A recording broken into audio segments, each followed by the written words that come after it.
Susquehanna came in and displaced the Shanks Ferry, or intermingled with them, or assimilated them, or we don't really have evidence of them killing them, but maybe that happened.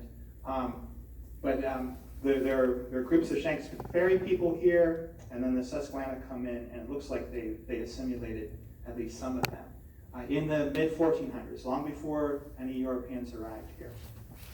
And then, what was the second part of your question? The governance of the governance. Okay, yes.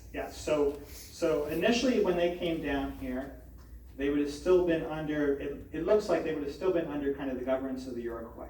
But it's the kind of thing where you come down here, you kind of forge your way, maybe defeat the people that were here or assimilate those people. They become powerful enough that they become a threat to the people that are their origins, right? So by the time of the 1600s, the Iroquois are seeing the Susquehannocks as a threat to themselves. And part of the demise of the Susquehannocks is actually the Iroquois ganging up on them and Maryland. Yeah, so it's a complicated story. Yeah. Mm-hmm. So what is the oldest origin? It's most accepted that the Indians came from Asia and spread through North and South America. So what is the evidence of the oldest Native Americans in this area? In this area? In this area. In terms of actual bodies? Just seeing here, just like from artifacts or even theories of when people came. Yeah, artifacts go back along the river about 8,000 years ago. 8,000. Wow. Bodies don't go back that far. I mean, we don't have, as far as I know, they're not preserved bodies here in Lancaster County that go back that far. I've not. But the artifacts go back that far. There's evidence of people living along the river 8,000 years ago. Yeah. Noah Crider and Sons, they have a cemetery back there, their home place. Do you have any history on the Manheim area? Yeah. I have a slide here that shows that. Okay. What year was that they protected this Indian so he wouldn't get killed? Right. Was the Susquehanna or? So they were living at Conestoga. The massacre was in 1763. There was this Christianized Lenape couple, so these would have been Delaware Indians that were living at Conestoga. Now, you can imagine, by this time, the various tribes were kind of huddled together. It's like think of Europe. If 95% of the population is wiped out within a few decades, you'd have Polish people and Spanish people and Italian people maybe all huddling together.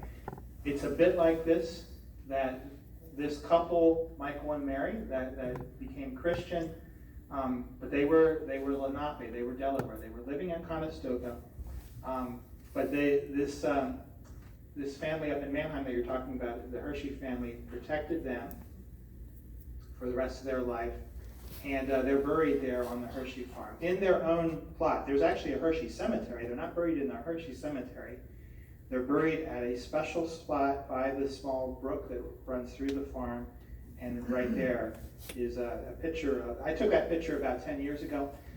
It's cleaned up more than that now. If you go there now, there are Native Americans from New York and such that come down to it and have kind of maintained it now. So that was a Hershey farm before Noah Crider's aboard? Yes, yeah, it was a Hershey farm. The cemetery is visible, off of Joe Road Road is still there, and it's legible. The Hershey Cemetery you're talking about. Yeah. Hershey farm before. This is not along the road. This you have to go back. Back in the lane. Yeah. Do you know exactly where it is? Yes. Yeah. You go back in the lane. There's a special place there. I can show you on a Google map exactly where it I is. think that was Noah Crider's first farm that they had some possession of. Yeah. Thank you. Yeah. That's a nice story of a Mennonite family, a Hershey family that's protected. In the basement of their house, the stone house, I understand. Yeah. For many years. So they became Christians. I didn't realize that. Yeah. They were a Christianized couple. Wonderful. Yeah. The Quakers also say that the Native Americans at Conestoga were Quaker. Okay, yeah, I mean, I don't know how much do they understand of all of it. You know, I'll let you judge that. I mean, certainly these are cultural things too. You know, even that this couple became Christian. I mean, they're culturally Native American. They're practicing much of what it means to be Native American, which I think is fine too. There's a lot of interesting aspects of Native Americans that I think we could learn about. That's one of the reasons why I'm interested in it. I mean, look at this, that they produce corn, you know. We had, you know, the way that they grew corn was they had a mound and they planted 3 or 4 seeds, and then they planted, as the corn came up maybe about 6 inches tall or so, they planted the beans around that, and as that grew taller and taller, they planted the squash around that. So the beans could crawl up the corn stalks, and the squash would provide some protection so the weeds don't grow and that kind of thing. We call that the 3 sisters. Now, in Europe, we didn't grow corn that way, you know, but maybe there's something special about growing corn that way that we, as Europeans, don't understand. Was that called maize back in Maize, Europe? yeah, that's what they call it, maize. I heard you said the word earlier. Yeah, the Europeans, when corn was introduced to Europe, they called it the foreign grain. I don't know German well enough to know what that would be in German, but that's the English translation of it, the foreign grain. I was over there in service and they used to say, corn is no good for human consumption, it was raised for animals. When did, Have you when did you eaten? discover that it's good for the table too? Have you eaten field corn? Right. It's not so sweet, right? Yeah, it's not so sweet, but it is good in the sense that it has a protein-rich content and can be preserved over winter. You know, so you know, corn takes a lot out of the soil. That's why you have to fertilize so much. Yeah, in the back there was a question.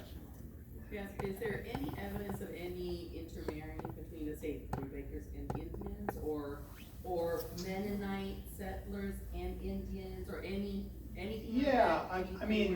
I mean, not often, but yeah, there is. In fact, my DNA test shows a little bit of Native American, just a little bit. I think it's Shawnee. I'm trying to figure it out. It's on my dad's mom's side. But it's back pretty far. It's back in the 1700s, and sometimes those records aren't, the genealogy certainly doesn't show it, but there are stories that are kind of passed down that kind of indicate it. You know, and there are quite a few families that have this. So yeah, there was some. Was not so common, but there was some. So maybe some of you, are there any stories in your families and such? You have one, Sam? We have a Jacob Fowler, came from Germany, settled in Berks County. His third wife was in me. Okay. There's no evidence that they had children, Mm-hmm. but Jacob Fowler was my ancestor. Mm-hmm. What about the Peckway Indians? Mhm. Croydon. Yeah. The Peckway were a subset of the Shawnee. So Where did they get to after Paradise was developed? they moved out to Bedford County. There's an area called Shawnee Town in Bedford, Oh, that's right, yeah. and then out to Ohio after that. They're the ones So that they got pushed west. Faree family. Mhm. That's right. Mhm. My next door neighbor. That's right. Yeah, right there along the Peckway in Lake Hawk Still Township. flying our heads. Mhm. No. That's right. Yeah. Yeah. Back before the colonists, there were lots of Native Americans lived in the county. Probably between 5,000 and 7,000 would have been the population back at that time. Are you familiar with Abraham Brubaker and the Indian Town Congregation? Yes, those were Nanaco. I just wanted to mention the Brubaker connection with the Hammer Creek Mennonite Church in 1700. Yes. Before was it him or his son moved to Canada? Yeah. Thanks for bringing that up. That is. The story is complex. It's not just the Susquehannocks, but all the other groups, the Shawnee that we talked about, and the Nanaco that's part of what you're talking about, are Algonquin-speaking Native Americans. So the Nanaco's origins are on the eastern shore, in the area near Milton, Delaware. If you go down to the beach, to Rehoboth Beach or Dewey Beach or Fenwick Island, it'd be that whole area, Salisbury, Maryland, Milton, Delaware. That part of eastern shore is where the Nanaco come from. And they moved up here in the late 1600s. Now, before there was a Lancaster County, and before any Mennonites were here, Mennonites started coming here in 1710. They moved up here a few decades before that, The reason they moved up here is because there were a lot of English plantations in Delaware, what's now Delaware, and what was all Maryland at that time. They were encroaching on their territory down there. So they moved up to the wilderness. Well, where was the wilderness at that time? What's now Lancaster County. And so, yeah, in East Cocalico Township and Clay Township, that area, they had a few sites along the Cocalico. In fact, the Cocalico is a word that comes from the Nanticoke, meaning, does anybody know what the Cocalico means? It has kind of a sinister meaning. It means den of snakes. I guess I called it that so nobody else would come through. Maybe it makes people curious. I don't know. I mean, you know, Conrad Grebel, the pietist who started the Ephrata cloister, he moved. He wanted to get away from everybody else and just be by himself. So he moved across the Cocalico into the den of snakes. Is how that story goes. And then people followed him, and he started the cloister, right? So that's this area here. They had a few different villages up in that area. I do have a slide here that shows Eberhard Rehm, who was an early colonist. The town of Reamstown that's up there is named after his son. So he got this land and this is a record from the Minute Book in Philadelphia. Here, I'll just read it. Eberhard Rehm, second paragraph, of Conestoga, that means the river, requests the grant of about 200 acres of land on the branch of that creek, including, this is in the record, including a small Indian settlement called Cocalico. He has the Indians' consent to settle and can pay the purchase money down. Now, that's pretty interesting. And you don't find this kind of language among the Conestoga tribe here in Manor Township, but that's the Nanticoke up there near Reamstown.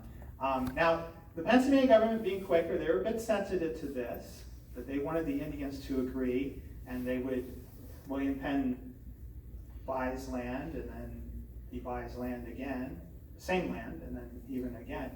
Because you got to think about the differences in the mentality. Like, we think, as a European model, if we buy land, then it's our land. Well, you know, let's think of it a bit, let's flip it on its end. You know, the money that you pay for the land goes away, gets spent or whatever. Well, the land is still there. So if you're paying money to a Native American for the land, well, soon the money's all gone, but the land isn't gone, it's still there. Right? You know, it's a whole different way of thinking of it. Right? Native Americans didn't have this understanding that you can buy land the way that Europeans did. And here it says he has the Indians' consent to settle. Okay, that's the way it is in the record. Is that really how it was? Why did he settle where the Indians were? That's a question I like to ask. Because that was the cleared land. Right? Indians were farmers. Indians had already cleared the land. He went up there, lots of woodland around. Here's an area that's cleared. This is where I want to settle. Right? So, yeah. I mean, that's all part of that story. Yes? John, can you help to close the loop in terms of, you mentioned that William Penn purchased a fair amount of land in this area from the Native Americans, but enough 16,000 acres that they live on. But whoever paid for that, whatever happened to 16,000 acres then? Yes. So initially, because there was a large presence, and I say large, a few hundred Native Americans that settled at Conestoga. Go back to our map I had at the beginning, right here. That here at Conestoga Indian Town, at the time William Penn was here, there was a large group of Indians that settled here. Of course, they were the Nanticoke and such too. This was the largest group, and often there were treaties made at Conestoga Indian Town that the other Indians would come to, and from all over, even from New York and Virginia and such. It was a very significant group that lived here. So initially, there were 16,000 acres that were reserved for this group as their hunting grounds. And that would be basically the boundary, roughly the boundary of Manor Township today. So the Indians lived here, but these 16,000 acres would be used for their hunting. They did farming and such on the land around the villages, but they also hunted deer and bear and things like that. That would be, that's 16,000 acres. That stayed relatively intact. I mean, there's a few fur traders and such that settled on this land. There's the Tort family that settled in 1703. There's a few people, the Cartledge family settled, so there's a few places that William Penn made concessions to Europeans to live on this land. But for the most part, it was reserved for Native Americans until he died, until William Penn died. How about the walnut trees? The black walnut trees, Finnish carpenters, when they researched the land, that was one of their top priorities, access to walnut trees for their fine furniture and what have you. Oh, sure, yeah, That was in Lancaster County. I mean, even today, Manor Township is some of the most fertile. I mean, we talk about Lancaster County having fertile farmland. Well, where is it most fertile? Manor Township, right? So the trees are going to be bigger here, and once you clear the land, the farming is going to be really good here. So it was very attractive land, and William Penn was able to keep it kind of preserved for Native Americans until he died. But then James Logan, his land agent, began to open it up, and the first are the 1717 group. He begins to open it up, but not right around Conestoga Indian Town. Up here, when we gave the presentation 3 years ago, we talked about the 1717 group. A lot of them settled around the 1710 group, which is this group over here, around the Her House, and then some of them settled up here, and some of them settled over to the east of this. Not here around Conestoga Indian Town. That still stays pretty secluded till the 1730s. And then it becomes opened up completely, and there's a massive drive to buy up this land around Indiantown. Indiantown was still there in the 1730s, but all the land around it was being gobbled up. And many of them were Mennonite farmers. Mussers were in there, Souders, some of them were my ancestors. Gobbled up this land around here. So the 16,000 acres gets reduced to this perimeter that I have here, which is 414 acres. And that stays that way until the massacre that happens in 1763. So there are documents of the Indians complaining to the Philadelphia government. This is like in the 1740s, that the hogs from the white settlers are coming in and eating our corn and things like that. So Philadelphia came out and they built fences around the perimeter, in essence making that like a reservation, that they could just live in there. Are they aware of the quality soil, the sandstone and the limestone soil, different quality? That is why they lived here. That's why there's more Native Americans that lived in Pennsylvania, and more of them lived in Manor Township than anywhere else in Pennsylvania. You find more artifacts in Manor Township than anywhere else in Pennsylvania. I mean, there are Native Americans that lived all over Pennsylvania, but the concentration in terms of thousands of people was in Manor Township because the soil was fertile enough to support that kind of population. That's why they can grow